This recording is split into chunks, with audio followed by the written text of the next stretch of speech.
This week on NBA G League Takeover, we're talking NBA G League Up Next game. Who are the fans voting for? Plus, Scoot Henderson is tearing it up in the NBA. How high is the ceiling for this 20-year-old? And later, MVP favorite from the Maine Celtics, JD Davison, joins the show. All that and more coming up right now on NBA G League Takeover. This is NBA G League Takeover, sponsored by Kumho Tire. Welcome to NBA G League Takeover. I'm Mike Davis. If you love basketball and the NBA, well, then you're in the right place. This is the show that explores all the news you need to know about the G League and beyond. This week, from the Up Next game and an exclusive interview with JD Davison of the Maine Celtics to G League alums making noise in the association, we got you covered. But first, let's talk about the results from the fan vote on gleague.nba.com. Let's bring in G League insider Gianna Hearn and 10-year NBA vet CJ Watson. So we're all pumped for All-Star Weekend. The NBA G League Up Next game takes place in San Francisco on Sunday, February 16th. Now, the game will be comprised of 28 players, including 10 NBA G League players selected by fan vote. So right now, this is where the fan voting stands. In the third round of voting, the top three vote getters in order are Jahlil Okafor of the Indiana Mad Ants, Justin Champagnie of the Capital City Go-Go, of course, Yuki Kawamura, the Japanese sensation of the Memphis Hustle. Then we got Adama Sanogo with the Windy City Bulls, and lastly, Skal Labissiere of the Stockton Kings. So, G, what's your take on these results so far? Did the fans get this right?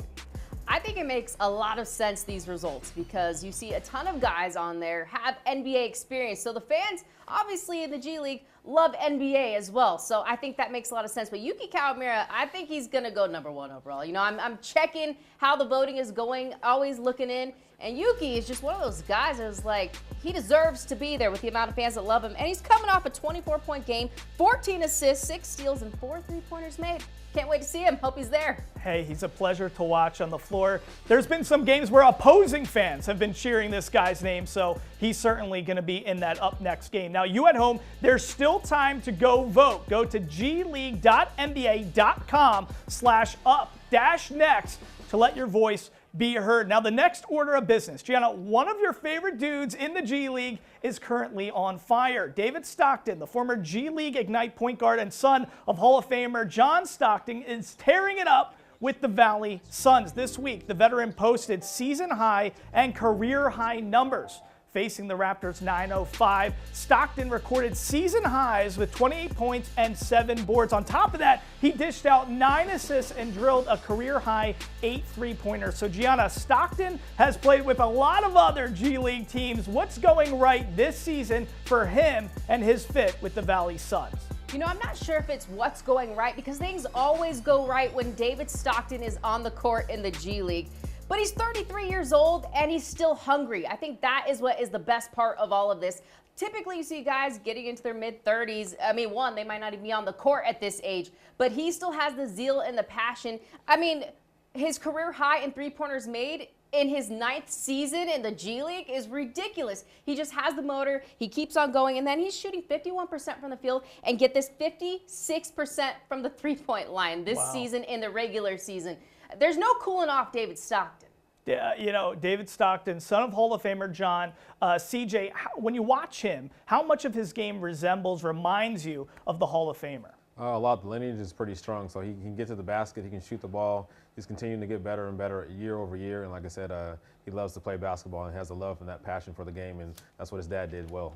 I love the headband look as well. Okay, so let's take a look at this. A super cool story right here. Friend of the show, G League host and G League aficionado, and I can certainly say that, Jeffrey Key spoke with Cole Swider on the show Certified G's. The interview was frankly full of gems, but check this. On the show, Swider, who was with the Lakers organization during the 2022-23 season, he discussed what it was like to be a teammate of LeBron, someone he grew up idolizing. Let's see the tape. Yesterday, when I saw you at the contents, that you told me that you love LeBron, you were a LeBron fanatic growing up, and then you get a chance to play with him. Like, what was your first memory meeting him, and then what was it like being his teammate? The first time I met LeBron, we were at Summer League, and LeBron always comes to like one of the games in Summer League, and the next day at practice, we get inside, and I see all LeBron's stuff down, and then I see him in the back talking to Darvin and Rob Pelinka. So I see his stuff, and I kind of pull up a chair like right next to his stuff, and I was like, oh, like if I'm gonna meet him, I'm gonna force this to happen, right? I go and get taped. I come back, he's sitting down, and I walk up to him, and I like go to introduce myself. He's like, oh, what's up, Cole? And I'm like, no way. Like, he just addressed me by my first name. So a lot of messages there. Perhaps the take-home message, our floor director, Nanel, just said, that's a man's voice. I mean, it could, maybe a smooth jazz radio show could be in his future. But CJ, you played in the league for so many years. You've seen it all. Was there ever someone who was your LeBron? When you were playing, you were just sort of starstruck by them, and it meant a lot to you. Yeah, first one would have to be just meeting Michael Jordan, him knowing my name. Actually, my college coach was best friends and actually better than Michael Jordan in high school. But Michael Jordan knew my name and shook my hand and just treated me like a regular human being. And also then Kobe, when I was playing in high school, a coach here, I don't know why in Vegas, compared me to Kobe. We were never played alike, but Kobe, when I got to the NBA, Kobe knew my name. He guarded me and gave me some signed shoes and stuff like that. So it's definitely just be recognized by your peers is a big. Give me that feeling. What does it feel like? I mean, as a young kid. I can't describe it. It's like, it's like getting drafted, which I didn't get drafted either. But it's like, just getting your favorite toy or something on Christmas. But it was definitely cool for those guys who I seen as like idols or gods to be able to recognize me and just, shake my hand and just treat me like a normal person. Hey, MJ and Kobe, those are two great ones there. Okay, so also in this interview, guys, Key had a strong take. Let's talk about this. He thinks that 75% of the players in the G League are talented enough to play in the NBA, but it's all about situation and fit. Do you guys agree with that take? Go ahead, Gianna. I'll start off. Okay, 75% is high. I'll say that, it's high. But I do think it's a significant amount of players in the G League that can play on NBA rosters. You talk about the last two spots on NBA rosters, guys that aren't getting many minutes. I think that a lot of the guys in the G League, they're not going to be the it guys on NBA teams. So there definitely can be some interchanging there. And they specifically talked about guys 300 through 600, that the margin of error or the margin of talent is so slim. Yeah. I believe that's true for sure. But the G League all around has grown. I have this one stat. In 2005, the 2006 season, only 4% had G League experience in the NBA. And as of last season at the start, they had 50% had G League experience. So you can see the numbers right there. Yeah. It's definitely grown. There's much more talent. Okay, yeah, great stuff there, G, as always. CJ, if it's not 75, what do you think that number would be? I think the number is more close to like the 15 to 25, in my honest opinion. I was a product of the D League, the G League now.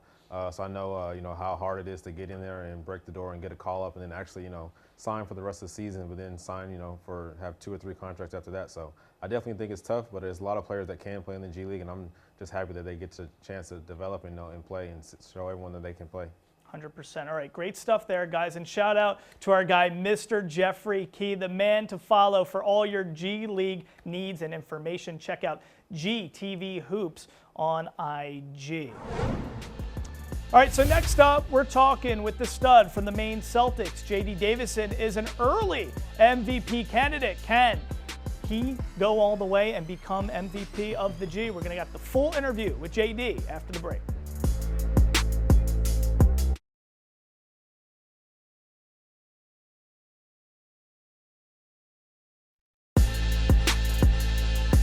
This is NBA G League Takeover, sponsored by Kumho Tire.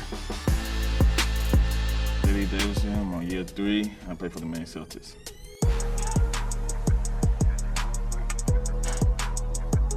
My first touch of basketball was I was 3 years old. Playing my brother and them in the yard, and I just started from there.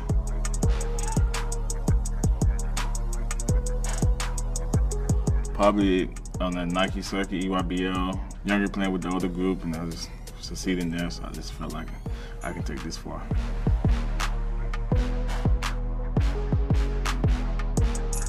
Yes. The NBA pace is kind of fast, and I think I can get up and down the court pretty quick. Get my team involved, make everybody around me better, I think, in my opinion, and just go out there and just try to be a dog.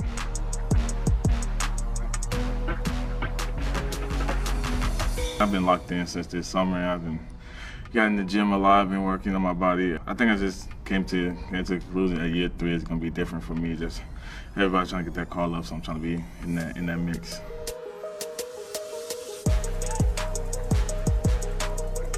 Because it's like a development league. It's not a, like we talk about, it's not a demotion for anybody. It's just a development league where you come in and get better, get NBA reps. You're right next to the NBA, which is the biggest league in the world, which all the scouts is watching every game. So, right here.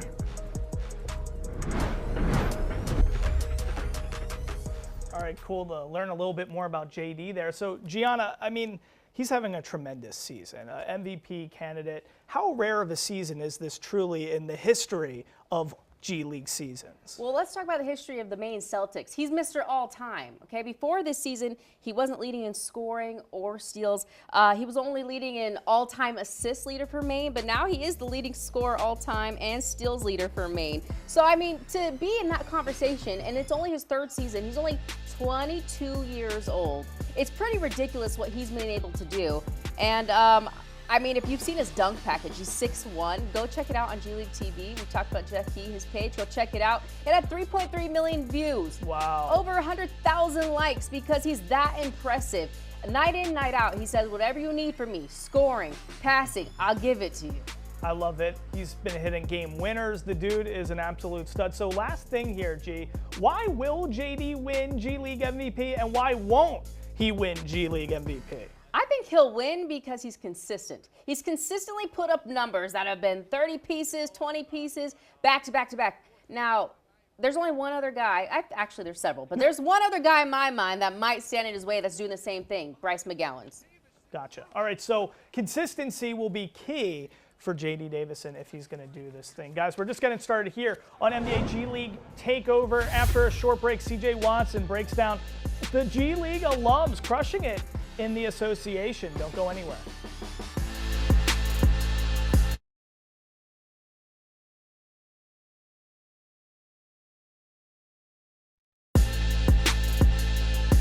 This is NBA G League Takeover, sponsored by Kumho Tire.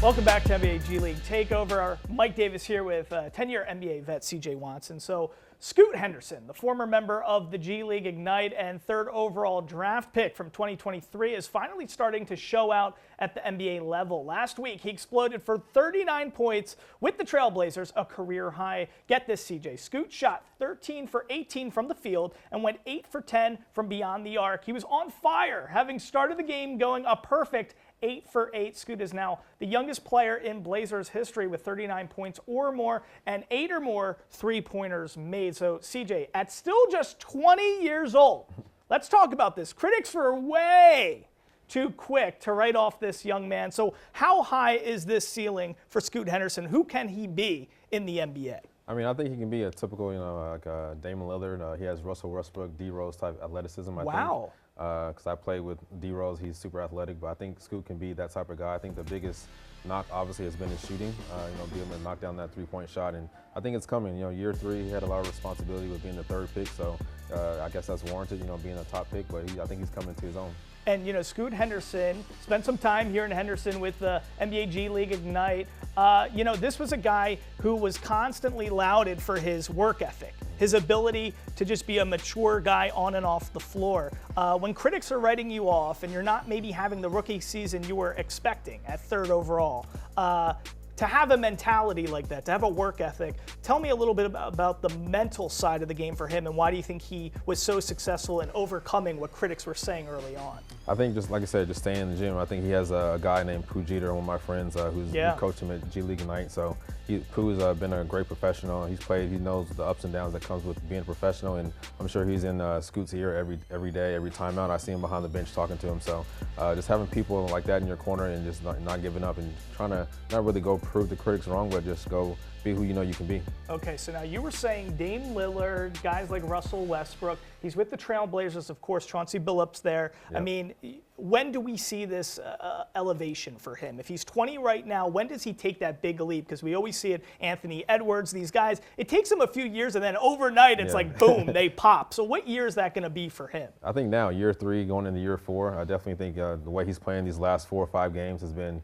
pretty critical. I think with Portland, they're trying to figure out, is he the franchise type player that they want him to be, that they need to be? So I think he's coming into that right now. Okay, I love that. All right, next, let's check this. Daquan Plowden, the 26-year-old from Philly, made his debut with the Atlanta Hawks. Now, What a moment it was for this man's debut. 6'6" forward, Plowden went off for 19 points, shooting 7 for 8 from the field in his debut. When asked about his debut, Plowden said, quote, CJ, listen to this, quote, playing in the G League really prepped me for this moment. It's a nice thing to hear, CJ. How does the G League really prepare players for a successful NBA debut? And I mean, this is a 26-year-old. Yeah, it's just preparing guys, like you said, being developed. I think over time, everyone goes into like leaving college or going to the next level of professional. They think, oh, we can walk right into it and just be successful. But it takes time, it takes experience, and this guy right here is a predicate of that. He's been in the G League for a while, playing a lot of games and getting a lot of experience, and now you see what comes from that with his first NBA debut, and he's doing well. When you're in a debut game, I mean, I'm sure you can go back to the jitters of your debut. I mean, what does it take within you to actually be able to drop 19 at a debut and not screw it up? Yeah, it's tough because you just want to go out there and play perfect, and I think that's what every player wants to go out there and play well and leave a great impression, because the first impression is always your last impression. So he, like I said, he did well. I can see him having a role on the Hawks or any NBA team for that matter for what he's doing, playing defense and knocking down threes. All right, let's hear this from the control room. We got a full screen here talking about Trae Young, what he had to say about Daquan. The G League prepares you. Don't get it twisted. These killers work. That was the first time I ever said killers, by the way, CJ. Did I sound good? No, don't say it again. Okay, I won't do it again. But listen, I'm not Trae Young. You know, it's a beautiful thing, though, to hear that from a guy, a stud who's one of the faces of the NBA. Yeah. For Trae to say that, how does that resonate with you? Like you said, everyone knows the work that you put in day out. They know what it takes to be a professional. Like that's a superstar of a franchise team right there. So saying you that all you got to do is put the work in, and every kid needs to hear that. Just put the work in, and you know good things will come from it. All right, I learned a lot this block, and I will not be saying killers ever again, CJ. I promise that to you. All right, happy for that young man, Daquan, as well as Scoot. After a short break, we got more NBA G League Takeover for you. Stick around.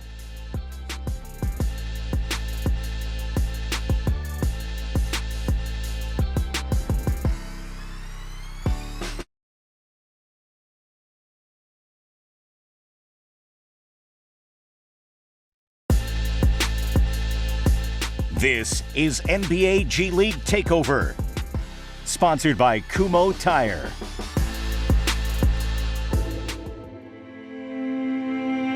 Hustle with the first possession of the game. Armando lost it, gathers, and then draws a foul. Well, you and I talked that if they just put him down there on the block, what we have seen watching this league for how many years now, there are not many guys that are going to be able to hit. McClung gets by and gets to the rim. That's a nice move by the reigning MVP, Matt McClung. Down the lane, kicks it out. Smith from the corner. The side of the backboard, put up and in by Bacot. Meet Armando Bacot, the University of North Carolina's veteran turned G League rookie. After being passed on in the NBA draft, Armando is ready for action this season and hopes to hustle his way into an NBA call-up. Let's hope for a Hollywood ending. Next, we'll head to Mexico City, home of the Capitanes, to follow Dink Pate. This year, Dink teams up with veteran Juan Toscano Anderson to see what basketball in Mexico City is all about. And last but not least, we have Mac McClung. Every season, Mac has more in store, and he proves the naysayers wrong. McClung will go to the rim and lay it in with the left hand. McClung on a two-way contract with the Magic. I'm excited to sit back and watch. This is The Break, presented by The General. Season 3 of The Break, presented by The General and narrated by the one and only Shaq, is out now. Episode 2 with Bacot, McClung, and Pate just released. Check it out on the G League YouTube page and the G League website. And don't forget, you can still vote. Vote now for the NBA G League Up Next game. Be a part of All-Star Weekend and let your voice be heard. Vote now at gleague.nba.com/up-next. Okay, so it's about that time. G League insider Gianna Hearn reveals her G of the week. Who is getting the honor this week, G? All right, from the Mad Ants, it's Josiah Jordan James, and I'm not going to tell you why. Just take a look. Listen up. If you go out here with this ball and make a three, I don't get your shoes. But if you miss the three, I get your shoes. You get my shoes? Yeah. I really want to make this.